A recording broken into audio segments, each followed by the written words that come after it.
Hey everyone, I'm Kevin with Victory 4x4. In today's video, we're going to be installing a set of our Blitz Sliders here on our 5th gen Toyota 4Runner. We'll start things off by installing our slider legs here onto the frame of the vehicle. Now, these are going to be side specific, so first you need to identify your driver and passenger sides, and then front and rears to figure out these locations. So here I have the passenger side, as we're obviously on the passenger side of the vehicle. The narrower leg is going to be the front, leaving the wider leg to be the rear. And then these are going to have arrow cutouts here on what will be the front end of each bracket. So you want to make sure the arrow is pointing toward the front of the vehicle and is on the front of each mounting leg. So I'll raise this thing up a little bit more and we can grab our front leg to get started. So to start things off on the front mounting leg, it's going to be pretty easy to locate because it's going to use the two forwardmost threaded mounting holes here, followed by the next two back. However, just inside of that, you're going to see this kind of plastic hole plug that does need to be removed so that that can sit nice and flat against the frame. So those can be taken out with a panel pry tool like I have here, or even just a flat screwdriver. And then with that removed, you can take the slider leg, get it in place up here on the frame, and you'll begin installing the flanged M8 hex head hardware.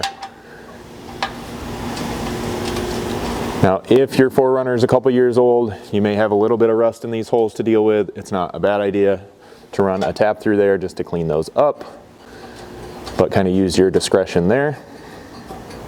Here, with this rear top bolt removed, you can then slide the gusset in on top of your slider leg and install another M8 flanged hex head here on the frame side. And then up through the bottom, you'll be installing a 9/16 hex bolt with a washer and sliding a flange nut in over the top on the back side.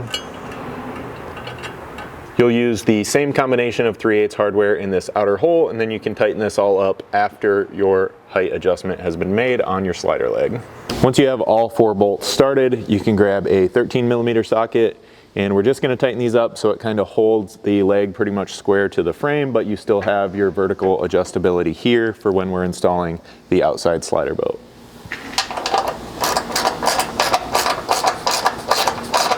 Then moving back to the rear slider leg, you'll want to quickly just hold it up to the frame to kind of locate which of these plastic hole plugs need to be removed. And the easiest way to identify where this is going to go is the first set of holes here in front of the main mounting leg are going to line up with the bolt and kind of tab hole here for the parking brake cable. So if you take that and just place it pretty much loosely right underneath that, you can see that it's going to interfere with the hole plug here, here, and here. So we'll pop those out of the way. And then you will need a 12mm socket to pull the bolt for that parking brake cable bracket.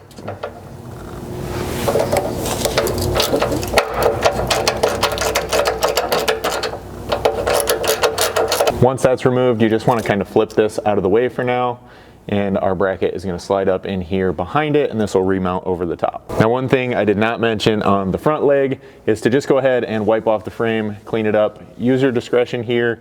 Obviously, if you're dealing with any sort of rust or corrosion or anything, you might want to clean that up so that you make sure the leg mounts nice and flat. With that done, you can now grab the leg and slide it up here into place and begin installing some of your mounting hardware. This is going to be the same hardware as that front leg, and you just want to make sure now to get this parking brake cable bracket lined back up and install one of the new bolts then through it and the mounting bracket. Now, the hardware you install on the bottom side of this rear mounting leg is going to vary depending on whether you're on the driver or passenger side. So here on the passenger side, this slot will remain empty. That's a non-threaded hole, and you will need to mark and drill and install a self-threading 3/8 bolt here.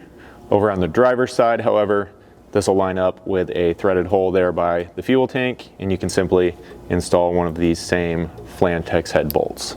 So we'll start by center punching this hole.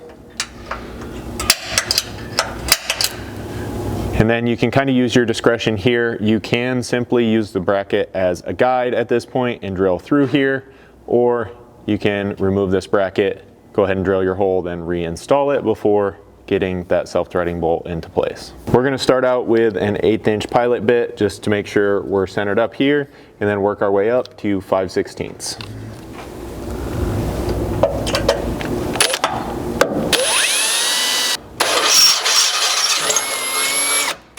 Once that's drilled out to 5/16, you can find the thread cutting bolt along with a 9/16 socket, and you may need an impact for this step here, but you can go ahead and run this in. Like all the rest of the hardware, we'll leave this just a little bit loose for now and then get the boat installed to the mounting brackets. Now there are a couple things that are a little bit easier with the slider out here on a bench before it gets installed to the brackets, one of which being the lower skid. So for that, you'll simply line it up. You can basically just drop the slider down into it, and then at this point you're just lining up the mounting holes here along the outside edge as well as 4 along the inside. And then in those holes you'll be installing the 5/16 black button head bolts along with serrated flange nuts. So you can just work your way along the edge and get those into place. So here you can kind of see the 4 along the back side, and then once all that hardware is loosely installed, you can take a 3/16 hex and begin to tighten things up. Now if you're having any issues with the nuts on the back side, you'll just need a 1/2 inch wrench for those, but these serrated flange nuts should grab and hold those in place. Next we can install the rock lights into each end of the slider, so make sure you remove the protective film from each light. And then we're going to be installing these to the back side of this end face. Basically, that's as simple as sliding the light in here, getting it lined up with the holes, and then from the outside you'll install the black number 8 button head screws. And on the inside they'll get corresponding number 8 nylock nuts. With all your light mounting hardware started, you can then grab a 3/32 hex and an 11/32 wrench or socket to tighten things up. Now you just want to make sure as you're tightening this that you kind of do these evenly, working back and forth to make sure that the light sits nice and flat on the back side of this mounting face.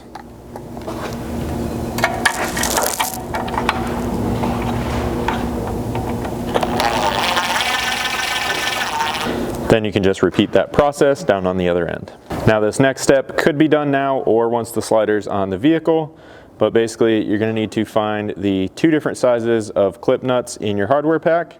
The larger 5/16 will go along the 6 holes in the bottom row here, and basically all you're going to do is line them up and push them over the material until they lock in to their mounting hole location. And then you can take the M6 and do the same thing here along this back side. At this point, the slider can be placed up here on a jack and we can begin mounting it to the slider legs on the vehicle. Now the slider itself is not side specific, so you'll just want to make sure that you use the front set of mounting slots up here to align those with the front holes on the mounting leg. And then you can begin installing your hardware, which will be the 1/2 inch hex head bolts with washers. And then on the inside of the slider itself here, you'll install the serrated flange nuts.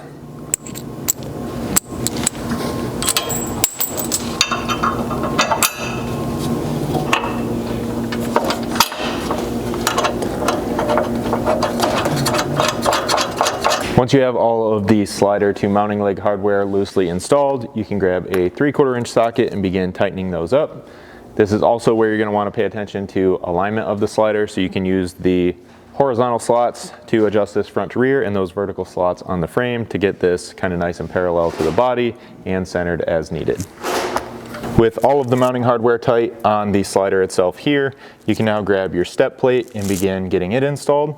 So you'll take one end, you'll need to slide it kind of down into the boat here, and then once you get it dropped down into place on the other end, you can slide it back over and line up the mounting holes. Then once you have everything tight on the slider here, you can grab your step plate and get it installed. So for this, you're going to start by just getting one end down inside of the opening like we have here. Then simply drop that down into place.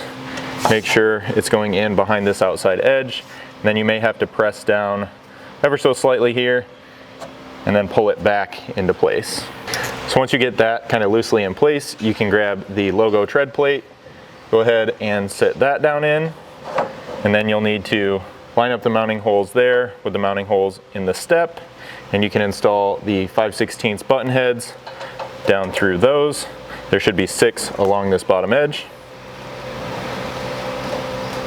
Once you have all of the 5/16 bolts in down here on the bottom, you'll find the 5 M6 button heads and install those along the back here.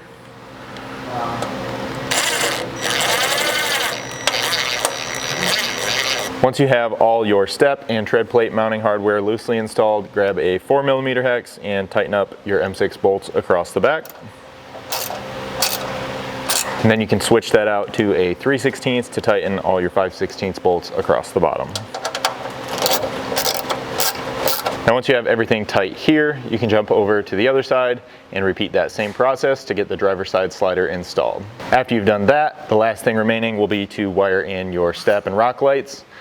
For that, it's really kind of up to you whether or not you're running individual rocker switches, a switch controller, or even going through the effort of tying them into the factory dome light and courtesy light setup.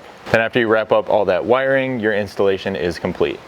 So if you guys have any questions at all about this slider install or anything else we offer here at Victory 4x4, don't hesitate to reach out to us. You can always send us an email at info@victory4x4.com or just give us a call at 269-459-8447.